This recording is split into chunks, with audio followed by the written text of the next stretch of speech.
The New York City courthouse felt less like a hall of justice and more like a mausoleum for forgotten promises. The air, chilled by an overzealous air conditioning system, smelled faintly of old paper and stale coffee. Sunlight struggled through tall, grimy windows, casting long, weak shadows across the polished mahogany of the tables and the worn, burgundy carpet. Ethan sat with perfect posture, a stark figure of success in his tailored Italian suit. He checked his Patek Philippe watch for the third time in 10 minutes, his mind already miles away, strategizing for a 2 o'clock client presentation.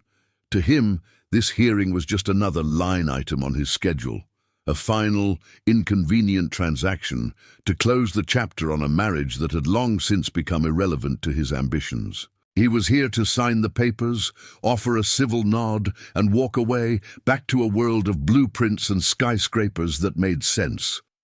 Across the table, Claire was the picture of quiet composure.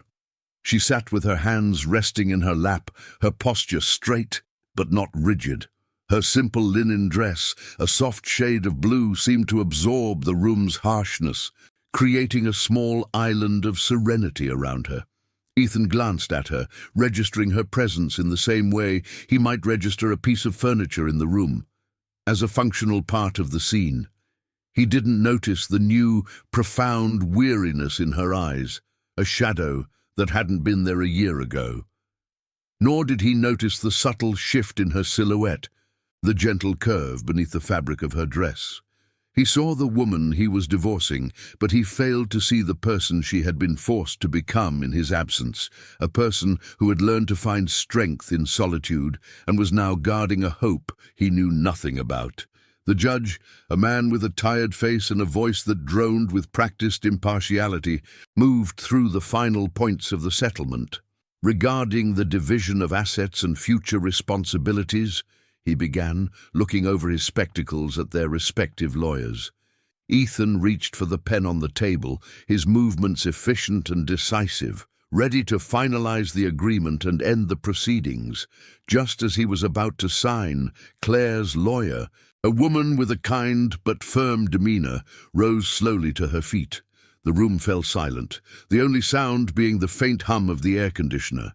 Her voice, when she spoke, was calm and measured, yet it carried the force of a tidal wave. "Your Honor," she said, her words clear and unwavering, "before we conclude, we need to amend the petition to discuss child support, as my client is 4 months pregnant." In an instant, Ethan's meticulously constructed world fractured. The pen fell from his numb fingers, rolling silently across the polished table. The judge's face blurred, the lawyer's voice faded into a distant, unintelligible hum, and the entire room seemed to recede, leaving him isolated in a sudden, deafening silence. His gaze, once sharp and impatient, was now lost, fixed on Claire with an intensity he hadn't felt in years. For the first time, he truly saw her. He saw the protective way her hand now rested on her stomach, a gesture he had completely missed.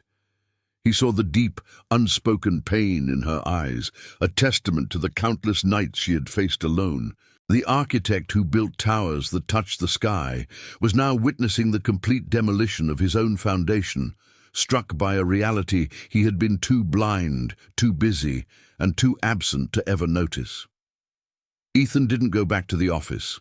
The 2 o'clock presentation, which an hour ago had seemed like the most critical event of his day, now felt like a distant echo from another man's life. He walked out of the courthouse into the blaring symphony of New York City, but the noise couldn't penetrate the profound silence that had enveloped him.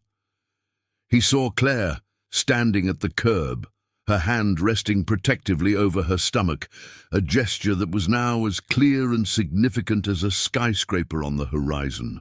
He watched as she tried to hail a cab, a solitary figure against the relentless flow of the city, and he felt a chasm open in his chest. For years, he had been an architect of grand structures, a builder of things meant to last. Yet he had failed to see the most important foundation crumbling right before his eyes. He crossed the street, his movements uncharacteristically hesitant. When he reached her, he didn't know what to say. The usual words of negotiation, of strategy, of command, all failed him. They were useless tools for this new reality. He stood before her, not as the successful architect or the soon-to-be ex-husband, but as a man completely undone. His voice, when he finally found it, was raspy and unfamiliar to his own ears. "Claire," he started, his gaze fixed on the gentle curve of her dress. Why didn't you tell me?" The question was not an accusation, but a desperate plea for understanding. The raw cry of a man who had just realized he was a stranger in his own story, a ghost in his own life, completely unaware of the world-altering secret she carried. Her answer came without hesitation, a simple, quiet sentence that held the weight of 1,000 lonely nights and unanswered calls. "Were you ever here to listen?" she asked, her eyes meeting his without anger, only a profound, heartbreaking weariness. The words didn't just sting, they dismantled him, piece by piece. They stripped away the justifications, the self-important narrative of a busy man building a future, and exposed the hollow truth beneath. He hadn't been absent by accident, but by choice. He had prioritized blueprints over heartbeats, deadlines over dinners, and the cold logic of construction over the delicate architecture of a relationship. It's incredible how a few honest words can change a person's entire world. If you believe in the power of stories like this one to make us reflect, please consider subscribing to our channel so we can keep bringing them to you. Later that evening, the panoramic view from his penthouse offered no comfort. The glittering Manhattan skyline, once a symbol of his ambition and success, now seemed to mock him. It was a city of millions, yet he had never felt so utterly alone. He roamed the sterile, minimalist space, each piece of designer furniture a monument to his emotional vacancy. He remembered the countless times he'd come home late, finding Claire asleep on the couch, a book resting on her chest. He recalled the weekends he'd spent at the office, convincing himself it was for their future, while she attended family gatherings and friends' weddings by herself. He had been a master at designing spaces for others to live in, but had created a home where love could not breathe, a gilded cage of his own making. Meanwhile, in a modest one-bedroom apartment in Brooklyn, Claire was building a different kind of world. The space was small, but it was filled with a quiet, determined hope. A half-assembled crib stood in the corner, its simple wooden frame a promise of the life to come. Small pots of herbs lined the windowsill, their green leaves catching the afternoon sun. She had left behind the material wealth and suffocating silence of Ethan's world to create a sanctuary, a place where she and her child could be safe and cherished. Every choice, from the soft yellow paint on the walls to the lullabies she played softly on a small speaker, was an act of love and defiance. She was not a victim waiting to be rescued. She was a survivor, carefully, lovingly, and resiliently constructing a new beginning on her own terms. The next morning, Ethan did something he hadn't done in a decade. He cleared his entire schedule. He called his partner, endured the ensuing argument, and hung up feeling not a sense of loss, but of liberation. He didn't call Claire, instinctively knowing that promises were now meaningless. Action was the only language that mattered. He drove to a bookstore and walked through the aisles, feeling like an imposter. He bought books on pregnancy, on childbirth, on being a father. Back in his cavernous apartment, he sat on the floor, the expensive Italian rug, a stark contrast to the simple paperbacks spread around him. For hours, he read, not about stress loads and support beams, but about trimesters and developmental milestones, immersing himself in a world he had been completely oblivious to. His world, however, was not ready to let him go so easily. His partner, David, showed up at his apartment that evening, his face a mask of concern and frustration. "Ethan, what is going on?" he demanded, gesturing around the empty living room. "You missed the Henderson pitch." That was a $50 million project. You're ghosting clients. People are talking. Is this about the divorce? You can't let it derail everything we've built. The pressure was immense, a gravitational pull back to the man he used to be, the man who measured his worth in signed contracts and square footage.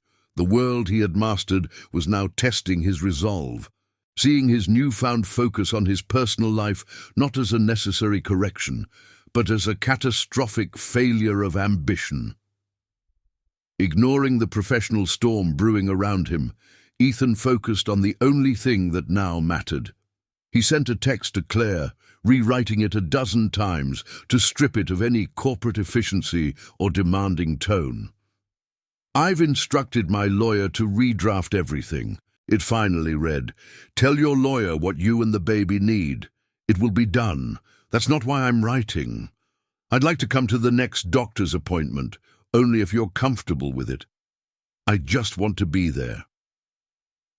The message was a quiet offering, a first tentative step across the vast emotional distance he had created between them. It was a plea not for forgiveness, but for a simple chance to be present, to start building something new from the ground up, with no expectation other than being allowed to try. Claire read the message on her phone, her thumb hovering over the screen. A part of her, the part that had been hurt so many times, screamed that it was a trap. Her mother's voice echoed in her head from a call earlier that day. "He's just trying to get control, honey. Men like him don't change." She looked at the crib in the corner, at the future she was so carefully nurturing, and fear coiled in her stomach. Letting him in felt like a risk, a potential disruption to the fragile peace she had fought so hard to create. Was this genuine change, or just another one of Ethan's calculated moves, a new project to be managed and eventually delegated? Her skepticism was a shield forged in the fire of his long-standing neglect. Yet a small, hopeful part of her knew her child deserved a father, if he was truly willing to be one. She agreed. A week later, Ethan stood in the waiting room of the obstetrician's office, looking profoundly out of place in his tailored suit. He was an hour early, his usual punctuality now colored by a nervous anxiety. When Claire arrived, she offered a polite, distant nod, and they sat in silence, separated by a chasm of unspoken history. In the examination room, the air was thick with tension. He stood awkwardly in the corner, watching, listening, as the doctor performed the routine checks. He tried to be invisible, to simply observe, terrified of saying or doing the wrong thing, of breaking this fragile truce. Then, the doctor turned on the ultrasound machine. A gentle whooshing sound filled the room, a sound so strong and vital it seemed to defy the clinical starkness of the space. It was the sound of a tiny, impossibly fast heartbeat. Ethan's carefully constructed composure crumbled. He stepped forward, his eyes locked on the grainy black-and-white image on the screen. It wasn't an abstract concept anymore, not a legal complication or a line item in a settlement. It was real, a life, a person. He saw the flicker of a tiny limb, and a wave of emotion so powerful it stole his breath washed over him. He looked from the screen to Claire, and for the first time she saw pure, unadulterated wonder in his eyes. They left the clinic without saying much. The silence between them was different now, not cold and empty, but filled with the shared, sacred sound of that tiny heartbeat. As they stood on the sidewalk, the city bustling around them, Ethan turned to her. He didn't make grand promises or offer hollow apologies for the past. His voice was low and steady, filled with a humility she had never heard from him before. "Thank you," he said, his gaze earnest and direct, "for letting me be here today." In that moment, it wasn't about winning her back or fixing their broken marriage. It was about the simple, profound act of showing up. It was the first small, solid brick being laid for a new kind of family, one built not on a flawless design, but on the quiet, daily work of presence. The call came during the Henderson pitch, the very one David had warned him about. Ethan was laying out a vision for a new residential tower, his voice confident, his arguments precise. The old him would have been completely absorbed, adrenaline coursing through his veins at the prospect of a $50 million deal. But when his phone vibrated with Claire's name, the entire room, with its expectant faces and glossy architectural models, simply faded away.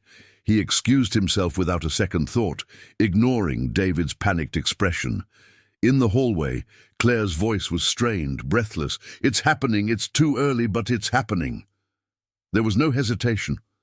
The project, the partners, the empire he had built, none of it mattered. He was already running for the door, the blueprints for a skyscraper forgotten on the table, his mind focused solely on the foundation of a new life. The hospital corridors were a blur of sterile white walls and antiseptic smells. He found her in a labor room, her face pale with exhaustion and pain. But her eyes held a fierce determination he had never seen before. He was no longer the confident architect. He was a man stripped bare of his professional armor, feeling utterly useless and profoundly terrified. He approached her bed, his movements uncertain. He didn't know the right words to say, so he said nothing. Instead, he simply took her hand, his large, capable fingers wrapping gently around hers. He felt her squeeze back, a silent acknowledgement of his presence. He stayed there for hours, a quiet anchor in her storm, breathing when she breathed, wincing when a contraction peaked. He was finally completely present, not as a provider or a planner, but as a partner. It's moments like these that remind us what truly matters, and if our stories help you remember that, please consider subscribing to support our work. The delivery room was a whirlwind of controlled chaos. Nurses moved with quiet efficiency. The doctor's voice was a calm, steady rhythm, and the rhythmic beeping of the heart monitor was a constant, urgent metronome. Ethan stood by Claire's side, a silent sentinel in a world he didn't understand. He wiped her forehead with a cool cloth, whispered words of encouragement he wasn't sure she could even hear, and never once let go of her hand. He watched her incredible strength, the raw, primal power of a body bringing a new life into the world. And he felt a sense of awe that humbled him to his core. All his life, he had built things from steel and glass, structures designed to withstand time. But here, in this small room, he was witnessing the creation of something infinitely more powerful and enduring, and he had nothing to do with its design. Then, with one final, monumental effort from Claire, the world seemed to hold its breath. The room fell into a sudden, profound silence, broken a moment later by the most beautiful sound Ethan had ever heard. A tiny, powerful cry that filled every corner of the space and his soul. The doctor placed the small, wailing baby onto Claire's chest. Tears streamed down Ethan's face, unchecked and unashamed. He looked from his son Leo to Claire, whose weary face was illuminated with a look of pure love. Their eyes met over their child, a silent conversation passing between them that healed years of distance. "I've wasted so much time building things," he whispered, his voice thick with emotion. "But he's the only thing that matters. You both are." In the quiet moments that followed, a nurse gently cleaned Leo and wrapped him in a soft blanket before placing him back in Claire's arms. Ethan watched, his heart a raw, open wound of love and regret. He reached out a hesitant finger and stroked his son's cheek, marveling at the impossibly soft skin. This tiny, perfect being was his responsibility, his purpose. The skyline of Manhattan, the multi-million-dollar contracts, the professional accolades, they all felt like hollow echoes from a past life. They were just things. This was life itself. He looked at Claire, who was gazing at their son with a tired, serene smile. There was no kiss, no grand romantic gesture. Instead, there was something far more real and resilient, a shared look of profound gratitude, the silent, unspoken pact of two people who were now, undeniably and forever, a family. Bringing Leo home was not a return to the sterile penthouse overlooking the city, but a journey to Claire's small, sunlit apartment in Brooklyn. 2 weeks after the birth, Ethan officially resigned from his partnership, a move that sent shockwaves through the architectural world, but felt to him like shedding a heavy, ill-fitting coat. He didn't make a grand announcement or a dramatic speech. He simply packed his things and left. His new project was a one-bedroom apartment filled with the scent of baby powder and fresh laundry. He spent his days assembling the furniture he should have built months ago, learning the delicate art of swaddling and walking the floors at 3 a.m. with a crying infant cradled against his chest. He was no longer building for the skyline, but for this tiny, demanding, and utterly perfect new world. Their relationship was rebuilt not on the ruins of their marriage, but on the new, solid ground of parenthood. There were no romantic declarations, only the quiet, steady rhythm of teamwork. He would arrive early in the morning with coffee for Claire and stay late, taking over the night feedings so she could get a few precious hours of uninterrupted sleep. He learned her cues, the subtle signs of her exhaustion, and she, in turn, began to rely on his presence. The skepticism in her eyes, once a fortified wall, slowly softened into a quiet acceptance. They were two architects designing a new kind of structure, one without a formal blueprint, based on shared responsibility, mutual respect, and an unspoken, unconditional love for the child who now connected them in a way their vows never truly had. 3 years later, the backyard of a modest house in the suburbs was filled with the sounds of children's laughter. Leo, a whirlwind of energy with his father's eyes and his mother's smile, was celebrating his 3rd birthday. Ethan, now in jeans and a simple t-shirt, was on his hands and knees, pretending to be a roaring monster, while Claire cut a small homemade cake. They moved around each other with an easy familiarity, a partnership forged in the quiet moments of raising a child. Their life was no longer about grand gestures, but about these small, priceless scenes of ordinary joy. Seeing this profound transformation, this quiet victory of the heart, is a powerful gift. Sharing stories that remind us of what truly matters is our mission, and every subscription helps us continue this important work. Ethan had finally understood the fundamental principle he had missed for so long. True success wasn't measured in the height of a building or the value of a contract, but in the strength of one's foundation. He had spent years reaching for the sky, only to discover that everything he ever needed was right here on the ground, in the warmth of his son's hand and the shared, knowing glance with the woman he was finally learning to truly see. He had lost an empire of steel and glass, but had gained a universe in a child's laugh. Their family, rebuilt piece by piece with patience and presence, was his greatest design, a structure meant not to impress the world, but to house a life filled with genuine, unshakable love.